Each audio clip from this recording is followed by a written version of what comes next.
ጤና ይስጥልኝ የተወደዳችሁ ተከታታዮቻችን ምጣኔ ሀብታዊ እድገት ለማህበራዊ ዋስትናችን በማለት ተግቶ ከሚሰራው ገበያ ሚዲያ የመስከረም 15 ቀን 2018 ዓመተ ምህረት የዕለቱን የምዕራፍ 2 የምሽት የቢዝነስ ዜና ዘገባችንን ይዘንላችሁ ቀርበናል። በዜና ዘገባችን ላይ የተመረጡ ምጣኔ ሀብታዊና ማህበራዊ ጉዳዮችንም አካተናል። እንድትከታተሉንም እንጋብዛችኋለን። በቅድሚያም አርዕስቶችን። ግብጽ ኬንያ በህዳሴ ግድብ ምርቃት ላይ በመገኘቷ ተሰኝቻለሁ ማለቷ ተሰምቷል። ከዚህ ጋር ተያይዞ ከኬንያ የተሰጠውን አነጋጋሪ ምላሽ የምናደርሳችሁ ይሆናል። የኒውክሌር ምህንድስና ትምህርት መሰጠት ሊጀምር መሆኑ ተሰምቷል። በዝርዝር የምንነግራችሁ ይሆናል። የገንዘብ ኖቶችን የሚረግጡና የሚበትኑ ከባድ ቅጣት እንደሚጣልባቸው ተገልጿል። ሙሉ መረጃውን የምናደርሳችሁ ይሆናል። በኮሪደር የለሙ ቦታዎች ላይ ደመራን መደመር ተከልክለዋል። የደመራ በዓል አከባበር ጋር ተያይዞም የወጡ ማስጠንቀቂያዎች አሉ። ከመረጃዎቻችን መካከል ይዘናል። አብራችሁን በመቆየት እንድትከታተሉን እየጋበዝን ወደ ዝርዝር ጉዳዮች እንግባ።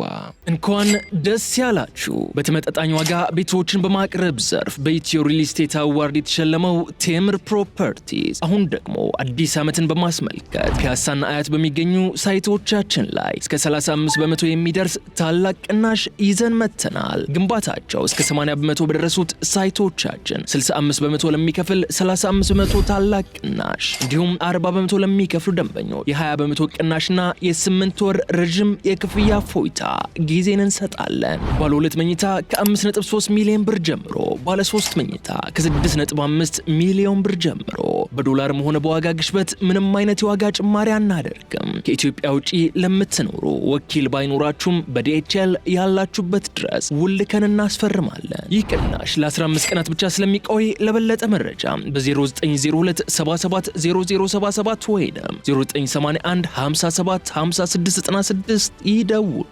ለመስቀል ደመራ በዓል ዝግ የሚሆኑ መንገዶችን ፖሊስ አስታወቀ። ለመስቀል ደመራ በዓል ነገ መስከረም 16 ቀን 2018 ዓ.ም ከረፋዱ 4 ሰዓት ጀምሮ እስከ መርሃ ግብሩ ፍጻሜ ድረስ ለተሽከርካሪዎች ዝግ የሚደረጉ መንገዶችን የአዲስ አበባ ፖሊስ ጠቅላይ መምሪያ አስታወቀ። በዚህም መሰረት ከቅዱስ ኡራኤል አደባባይ ወደ መስቀል አደባባይ የሚወስደው መንገድ ቅዱስ ኡራኤል አደባባይ ከቦሌ አቅጣጫ ወደ መስቀል አደባባይ ለሚመጡ ተሽከርካሪዎች ኦሎምፒያ አደባባይ ላይና ታች እንዲሁም ግራና ቀኝ ከመስቀል ፍላወር ወደ ኦሎምፒያ የሚወስደው መንገድ ጋዜቦ አደባባይ እንዲሁም ከአጎና ሲኒማ ወደ መስቀል አደባባይ ለከባድ ተሽከርካሪ አጎና ሲኒማ አጠገብ እንዲሁም ለቀላል ተሽከርካሪዎች ደግሞ ጥላሁን አደባባይ 4ኛ ክፍለ ጦር ዝግ ይሆናሉ ተብሏል። ከለገሃር መብራት ወደ መስቀል አደባባይ ለገሃር መብራት ጋር ከቴሌ ማቋረጫ ወደ ስቴዲየም ለሚጓዙ ደግሞ ቴሌ ማቋረጫ ላይ ከራስ ሆቴል ወደ ስታዲየም ለሚመጡ ተሽከርካሪዎች ራስ ሆቴል ከሀራምቤ መብራት ወይም ከአምባሳደር ሲኒማ ወደ መስቀል አደባባይ ሀራምቤ መብራት ላይ ለሚመጡም እንዲሁ። በተጨማሪም ከብሔራዊ ቤተ መንግስት ወደ መስቀል አደባባይ የሚወስደው መንገድ ብሔራዊ ቤተ መንግስት አጠገብ፣ ከካዛንቺስ ሼል ወደ ባምቢስ የሚወስደው መንገድ ካዛንቺስ ሼል አጠገብ እንዲሁም ከጁፒተር ሆቴል ወደ ኢሲኤ የሚወስደው መንገድ ባምቢስ ሳልኮት ህንፃ አጠገብ ከረፋዱ 4 ሰዓት ጀምሮ እስከ መርሃ ግብሩ ፍጻሜ ድረስ መንገድ እንደሚዘጋ ተገልጿል። በተጨማሪም በተገለጹት መስመሮች ላይ ተሽከርካሪዎችን ለአጭርም ይሁን ለረጅም ጊዜ ማቆም የተከለከለ መሆኑን የአዲስ አበባ ፖሊስ አስታውቀዋል።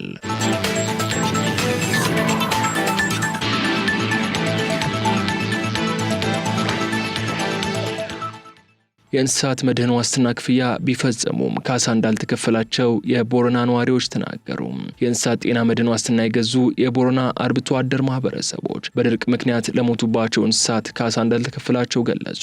በቦረና ዞን የድብሉቅ ነዋሪ የሆኑት አቶ ዲዶ ሊባን መንግስት የእንስሳት መድህን እንዲገዙ እንደነገራቸው አንስተው በዚህም እስከ 5 ለሚደርሱ ከብቶች መድህን መግዛታቸውን ተናግረዋል። ይሁን እንጂ 2 ጊዜ በተከሰተው ድርቅ ከብቶቻቸው ከሞቱ በኋላ ምንም አይነት ክፍያ እንዳልተከፈላቸው አስረድተዋል። ሌላኛው የወረዳው ነዋሪ አቶ ጉዮ ሃሮ በበኩላቸው የእንስሳት መድህኑን በኦሮሚያ ህብረት ስራ ባንክ በኩል እንዲገዙ እንደተነገራቸውና ድርቅ ሲመጣ ይጠቅማቸዋል የሚል ቃል እንደተገባላቸውም ገልጸዋል። አክሎም ለ2 ተከታታይ ዓመታት በተከሰተ ድርቅ ካሳ እየጠበቁ መቆየታቸው የተናገሩ ሲሆን አንድም ክፍያ አልተፈጸመልንም ሲሉም መናገራቸው አዲስ ስታንዳርድ ዘግበዋል። የቦረና ዞን መስኖና አርብቶ አደር ልማት ቢሮ ኃላፊ የሆኑት አቶ በገጃ ሞርጌ በምላሻቸው ማህበረሰቡ ማህበረሰቡ ያነሳቸው ቅሬታዎች እውነት መሆኑን አምነው መፍትሄ እንዲፈለግ ግፊት እናደርጋለን፣ ነገር ግን ካሳው በሚጠበቀው ልክ አልተከፈለም ብለዋል። የግብርና ሚኒስቴር ድርቅ በተደጋጋሚ በሚከሰትባቸው ዝናብ አጠራ አካባቢዎች የእንስሳትን ሞት መቀነስ የሚያስችል የእንስሳት መድን ዋስትና ይፋ ያደረገው ባሳለፍነው ዓመት ነበር።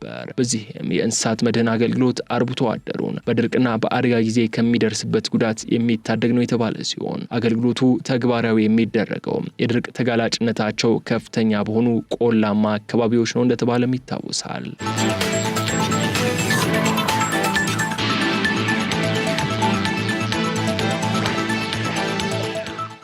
ሶስት አዲስ የምርት አይነቶች ወደ ዘመናዊ ግብይት ሊገቡ መሆኑ ተሰማ። በኢትዮጵያ 3 የምርት አይነቶችን ወደ ግብይት ሊገቡ እንደሆነ የኢትዮጵያ ምርት ገበያ አስታወቀ። ምርት ገበያው ወደ ግብይት ስርዓቱ ለማስገባት ተዘጋጅቻለሁ ያለው ጥጥ፣ ኦፓል፣ ቆዳና ሌጦን ሲሆን ባለፈው ዓመት የቢራ ገብስ፣ ጤፍ፣ ተልባ፣ የጎሎ ፍሬ፣ ዳጉሳ እንዲሁም ጎመን ዘር ወደ ዘመናዊ የግብይት ስርዓት መግባታቸው ተጠቅሷል። በ2017 ሚያዝያ ወር ስራ ላይ በዋለው የበይነ መረብ ወይንም ኦንላይን ግብይት ከ12.5 ቢሊዮን ብር በላይ ዋጋ ያላቸውን ከ27830 ቶን በላይ ምርቶች ተቋሙ አስታውቀዋል። በተጨማሪም ስራ ከጀመረ 17 ዓመት ያስቆጠረው የኢትዮጵያ ምርት ገበያ የክፍያና የርክክብ ስርዓትን መሰረት ያደረገ ዘመናዊ የግብይት ስርዓት እንዲፈጠር ያስቻለ ነው ተብሏል። አሁን ላይ የሚያገበያያቸውን የምርት አይነቶች 28 ያደረሰው የምርት ገበያው 26ኛው የክፍያ አጋር ሆኖ እንዲሰራም ከሲዳማ ባንክ ጋር በዋና መስሪያ ቤቱ ተፈራርመዋል። በአፍሪካ ቀዳሚ የሆነ ዘመናዊ ባለ 36 ወለል ህንፃ ምርት ገበያው እየገነባ እንደሚገኝም በፌርማ ስነ ስርዓቱ ላይ ተነግሯል።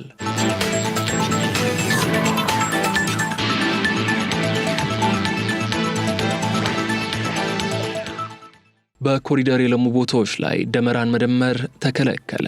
የኮሪደር ልማት የተከናወነባቸው ቦታዎች ላይ ደመራን መደመር የተከለከለ በመሆኑ ህብረተሰቡ ጥንቃቄ ሊያደርግ እንደሚገባ የአዲስ አበባ ፖሊስ ኮሚሽን አስታወቀ። ከዚህ ቀደም በከተማዋ በኮሪደር ልማቶች ያልተሰሩ ቦታዎች ደመራ ይደመርባቸው እንደነበረ የኮሚሽኑ የህዝብ ግንኙነት ዳይሬክተር ኮማንደር ማርቆስ ታደሰ ያነሱ ሲሆን የኮሪደር ልማት ከተካሄደባቸው በኋላ ግን ከፍተኛ ገንዘብ የወጣባቸው በመሆኑ እንደማይቻል ተናግረዋል። በመሆኑም ከዚህ ቀደም ይደመርበት ስለነበረ ብቻ አሁን ላይ መደመር እንደማይቻል የገለጹ ሲሆን ሌላ ተለዋጭ ቦታ ላይ በመሄድ ደመራውን መደመር እንደሚገባም አስታውቀዋል። በተጨማሪም ከዚህ ቀደም በአንዳንድ ቦታዎች ላይ ርችት መተኮስ ያጋጥም እንደነበር የገለጹት ዳይሬክተሩ በተከታታይ ዓመታት ግን ለህብረተሰቡ መረጃ በመስጠት የተሻለ ነገር መምጣቱን አንስተዋል። በዚህም መሰረት በመስቀል ደመራ በዓል ላይ ርችት መተኮስ ክልክል መሆኑን የተናገሩ ሲሆን ይህም በመስቀል አደባባይ ብቻ ሳይሆን ደመራዎች በሚደመርባቸው አጠቃላይ ቦታዎች ላይ ተፈጻሚ እንደሚሆን ገልጸዋል። ከዚህም ሌላ በህገ መንግስቱ እውቅና የሌላቸውና ግጭት ቀስቃሽ የሆኑ ድርጊቶችን መፈጸም ፍጹም የተከለከለ ነው ያሉት ዳይሬክተሩ የደመራው በዓል በሚከበርበት መስቀል አደባባይ ላይ የፍተሻ ስራ እንደሚካሄድ ገልጸው ማህበረሰቡ ለዚህ ፍተሻ ስራ ተባባሪ መሆን እንደሚጠበቅበት አሳስበዋል። በተጨማሪም በየአብያተ ክርስቲያናቱ የሚደረጉ የደመራ ስርዓቶች ሲዘጋጁ በተቻለ አቅም ለአደጋ በማያጋልጥ መልኩና የኤሌክትሪክ ፖል ወይንም ተቃጣይ ነገር በሌለበት ቦታ ሊሆን እንደሚገባ ጠቁመዋል። በዓሉ የሁሉም በመሆኑ በሰላም እንዲከበር ለማድረግ ህብረተሰቡ ማንኛውንም አጠራጣሪ ነገር ካየ ወዲያውኑ ለጸጥታ አካላት በማሳወቅ ተባባሪ መሆን እንደሚገባውም ተናግረዋል።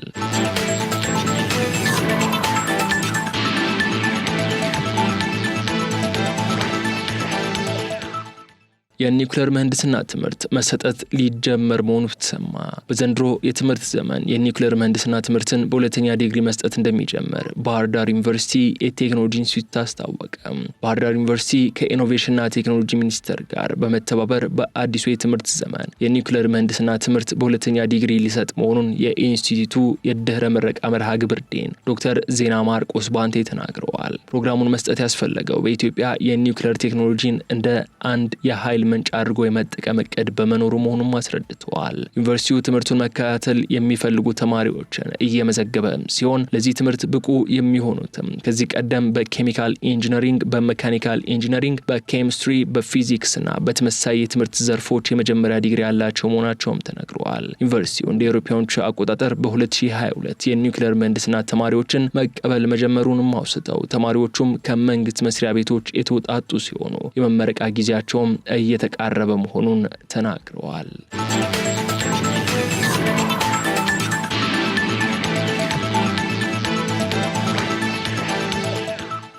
የገንዘብ ኖቶችን የሚረግጡና የሚበትኑ ከባድ ቅጣት እንደሚጣልባቸው ተገለጸ። በጭፈራ ቤትም ሆነ በመዝናኛ ስፍራዎች የገንዘብ ኖቶችን መሬት ላይ በመጣል መርገጥ ወይንም መበተን እንደሚያስቀጣ የህግ ባለሙያዎች ተናግረዋል። በቅርቡ በተለያዩ የጭፈራ ቤቶችና የመዝናኛ ስፍራዎች ላይ ገንዘብን መሬት ላይ በመጣል በመረጋገጥ ወይንም መበተን እየተለመደ መምጣቱን የገለጹ ሲሆን ድርጊቱ አስደሳች ከመሆን ይልቅ ከባድ የህግ ቅጣት የሚያስከትል መሆኑን ገልጸዋል። ማንኛውም የሀገር ገንዘብ ኖቶች ላይ ጉዳት ማድረስ ወይንም ዋጋው ማውረድ በህግ የሚያስቀጣ ድርጊት ሲሆን በኢትዮጵያ የወንጀል ህግ አንቀጾች መሰረትም ገንዘብን መበተን፣ መርገጥ ወይንም በማንኛውም መልኩ ማበላሸት የሀገር ሀብትን ማበላሸትና የገንዘብን ክብር መንካት እንደሆነ ይቆጠራልም ተብሏል። ይህንን ድርጊት የሚፈጽም ግለሰብም እስከ 3 ዓመት በሚደርስ ጽኑ እስራት ሊቀጣ እንደሚችል የህግ ባለሙያዎቹ ተናግረዋል። በጭፈራ ቤቶችና መሰል ስፍራዎች ገንዘብን መሬት ላይ ከመጣልና ከመርገጥ መቆጠብ እንደሚገባም መልእክት ተላልፈዋል።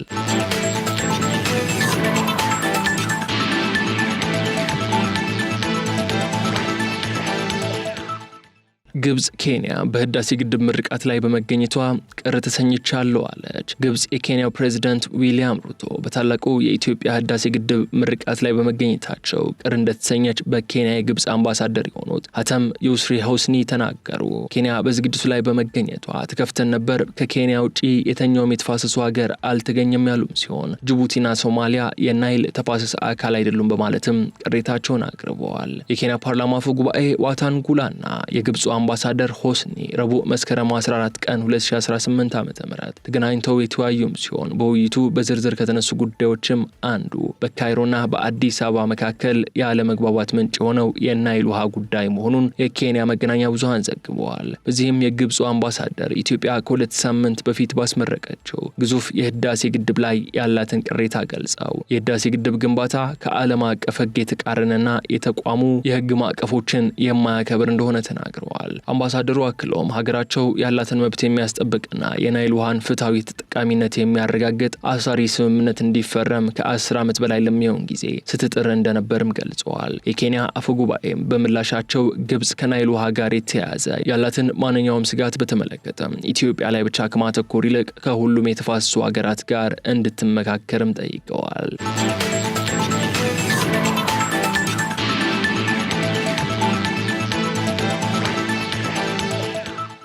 የተወደዳችሁ ተከታታዮቻችን ምጣኔ ሀብታዊ እድገት ለማህበራዊ ዋስትናችን በማለት ተግቶ ከሚሰራው ገበያ ሚዲያ የመስከረም 15 ቀን 2018 ዓ.ም የዕለቱን የምዕራፍ 2 የቢዝነስ ዜና ዘገባዎቻችንን እነዚህ እስካሁን ስትከታተሏቸው የቆያችሁትን ይመስሉ ነበር። ሰላም፣ እንኳን ደስ ያላችሁ። በተመጣጣኝ ዋጋ ቤቶችን በማቅረብ ዘርፍ በኢትዮ ሪል ስቴት አዋርድ የተሸለመው ቴምር ፕሮፐርቲስ አሁን ደግሞ አዲስ ዓመትን በማስመልከት ፒያሳና አያት በሚገኙ ሳይቶቻችን ላይ እስከ 35 በመቶ የሚደርስ ታላቅ ቅናሽ ይዘን መተናል። ግንባታቸው እስከ 80 በመቶ በደረሱት ሳይቶቻችን 65 በመቶ ለሚከፍል 35 በመቶ ታላቅ ቅናሽ እንዲሁም 40 በመቶ ለሚከፍሉ ደንበኞች የ20 በመቶ ቅናሽና የ8 ወር ረጅም የክፍያ ፎይታ ጊዜን እንሰጣለን። ባለ 2 መኝታ ከ5.3 ሚሊዮን ብር ጀምሮ፣ ባለ 3 መኝታ ከ6.5 ሚሊዮን ብር ጀምሮ በዶላርም ሆነ በዋጋ ግሽበት ምንም አይነት የዋጋ ጭማሪ አናደርግም። ከኢትዮጵያ ውጪ ለምትኖሩ ወኪል ባይኖራችሁም በዲኤችኤል ያላችሁበት ድረስ ውልከን እናስፈርማለን። ይህ ቅናሽ ለ15 ቀናት ብቻ ስለሚቆይ ለበለጠ መረጃ በ0902 77 0077 ወይም 0981 57 5696 ይደውሉ።